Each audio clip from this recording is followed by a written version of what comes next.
Good morning students. I hope you are fine. कल हमने class 6 political science का chapter 4 की elements of a democratic government के अंदर हमने देखा कि सोसाइटी में कन्फ्लिक्ट्स भी होते हैं। इनके सलूशन के लिए गवर्नमेंट की सख्त ज़रूरत होती है।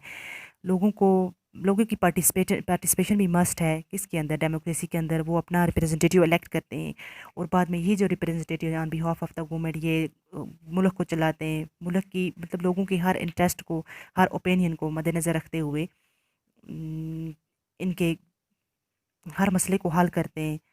तो अगर इनको लगा कि अगर लोगों को लगा कि ये रिप्रेजेंटेटिव जो हमने इलेक्ट किया है अच्छी तरह से फंक्शन नहीं कर रहा है, हमारे इंटरेस्ट को मद्देनज़र नहीं रख रहा है, तो वो री इलेक्शन भी मतलब करा सकते हैं।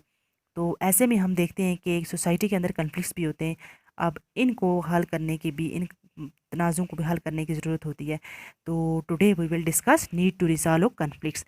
इन Maya story you can read about how conflicts can often lead to violence and death because one group decides that it is all right to use force to prevent the other group from protesting. Conflicts occur when people of different cultures, religions, regions, or economic backgrounds do not get along with each other, or when some among them feel they are being discriminated against. People may use violent means to settle their differences. This leads to fear and tension among others living in an area. The government is responsible for helping to resolve conflicts. Let's read about some of the conflicts in our society and the role of the government in resolving them. चलो हम देखेंगे कि माया की कहानी पढ़ के हमें ऐसा लगता है कि दो ग्रुप अगर एक दूसरे के साथ लड़ रहे हैं तो उनमें से हर कोई एक दूसरे को मतलब दूसरे ग्रुप को गलत साबित करने की कोशिश कर रहा है। तो इसी के अगेंस्ट प्रोटेस्ट हो जाती है। प्रोटेस्ट के अंदर डेथ भी हो जाती है, लोग जख्मी भी हो जाते हैं। जो कन्फ्लिक्ट से होते हैं अक्सर ये कल्चर्स मतलब डिफरेंट कल्चर्स और रिलीजन्स के लोग जो हैं या उनका इकनॉमिक बैकग्राउंड अलग होता है, इसी वजह से मतलब अगर वो अपने आप को सिक्योर फील नहीं करें, वो सोच रहे होते हैं we are being discriminated against, तो ऐसे में तनाज़ा शुरू हो जाता है, कन्फ्लिक्ट्स हो जाते हैं। तो लोगों को चाहिए कि वो एक ऐसी मतलब वायलेशन सोसाइटी के अंदर ना करें। इससे उसी समाज में रहने वाले दूसरे एरिया के लोगों के लिए टेंशन क्रिएट हो जाती है। तो ऐसे में गवर्नमेंट जो होती है रिस्पॉन्सिबल होती है for helping to resolve these conflicts. So let's read about some of the conflicts in our society and the role of government to solve them. Religious processions and celebrations can sometimes lead to conflicts. कभी कभी मतलब जो ये हम मजहबी तो celebration जो करते हैं ये भी जो तनाज़े की तरफ ले जाती है, इससे भी काफ़ी कन्फ्लिक्ट्स क्रिएट हो जाते हैं। For example, the route of a procession takes may led to a conflict. The government particularly the police play an important role in getting representatives of concern communities to meet and try and arrive at a solution. At times there is fear that violence may erupt with people throwing stones or typing to disrupt the procession. Police is responsible for ensuring that violence does not take place. तो अगर हम देखते हैं कि अगर religious celebration के अंदर एक जुलूस जो जा रहा है तो दूसरी कम्युनिटी के लोग उस पर पत्थर फेंकना शुरू कर दें, तो ये पुलिस ही होती है जो इन लोगों को रोक दी है, जो रिस्पॉन्सिबल है for ensuring that violence does not take place, कि वायलेंस नहीं होनी चाहिए सोसाइटी के अंदर। Rivers too can become a source of conflict between states. जो ये दरिया वगैरह होते हैं ये भी कन्फ्लिक्ट तनाज़े का वजह बन जाते हैं मुख्तलिफ रियासतों के अंदर। ए रिवर में begin in one state flow through another and in third. एक दरिया जो एक स्टेट से बहता है, एक स्टेट से निकलता है दूसरी में जाके और तीसरी पे ख़त्म होता है। The sharing of river water between different state that the river goes through is becoming an issue of conflict. तो ये जिन जिन रियासतों से होकर गुजरता है ये एक इशू बन जाता है किसका? कन्फ्लिक्ट का। For example, you may have heard about the Kaveri water dispute between Karnataka and Tamil Nadu. आपने कावेरी दरिया के बारे में सुना जो तनाज़ा था कर्नाटक और तमिलनाडु के बीच में। The water stored in Krishna Raja Sagara dam in Karnataka is used for irrigating a number of districts and for meeting the needs of the city of Bengaluru. The water stored in Mitro Dam in Tamil Nadu is used for crops grown in the delta region of that state.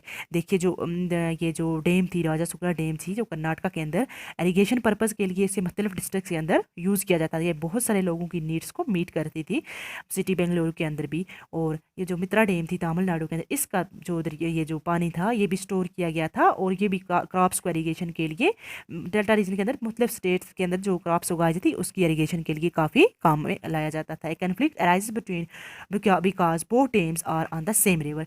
इसलिए तनाज़ा arrays इसलिए हुआ इसलिए उठा क्योंकि ये जो दोनों ये जो डैमें थी किसके dams were on the same river, एक ही दरिया पे थी। The downstream dam is Tamil Nadu can only be filled up if water is released from the upstream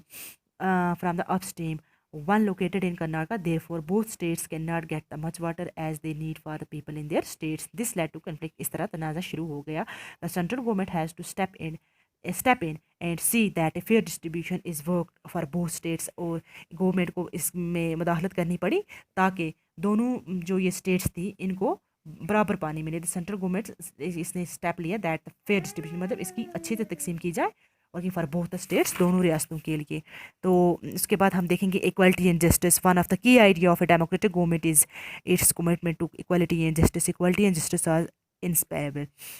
तो the early practice of untouchability, तो इक्वालिटी और जस्टिस बहुत ही मस्ट है किसके लिए, डेमोक्रेटिक गवर्नमेंट के अंदर। The early practice of untouchability is now ban by law. अब अनटचेबिलिटी जो है छूत छात का जो था ये अब ये बैन है।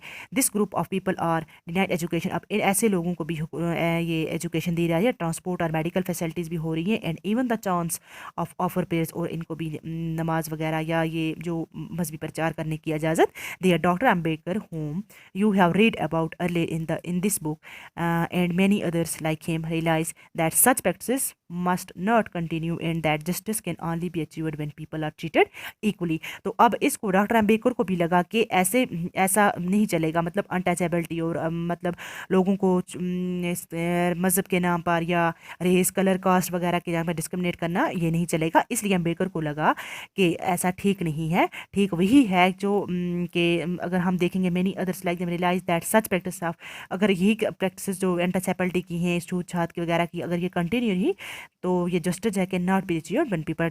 तो तब तक हम जस्टिस और इक्वालिटी अचीव नहीं कर सकते हैं जब तक हम लोगों को बराबरी मतलब बराबर अपने बराबर नहीं समझेंगे। मतलब इक्वालिटी और जस्टिस तभी हम अचीव कर सकते हैं जब हम लोगों को बराबरी का सलूक देंगे। The government also recognise this इस हुकूमत को पता चल गया and make special provision for groups within society that are unequal. और ऐसे लोगों के लिए गवर्नमेंट ने अलग सा प्रोविजन रखे, मतलब अलग सा कोटा रिजर्व उनके लिए रखा। For instance for example in our society there is a general tendency of value and care for the boy child for more than girl child.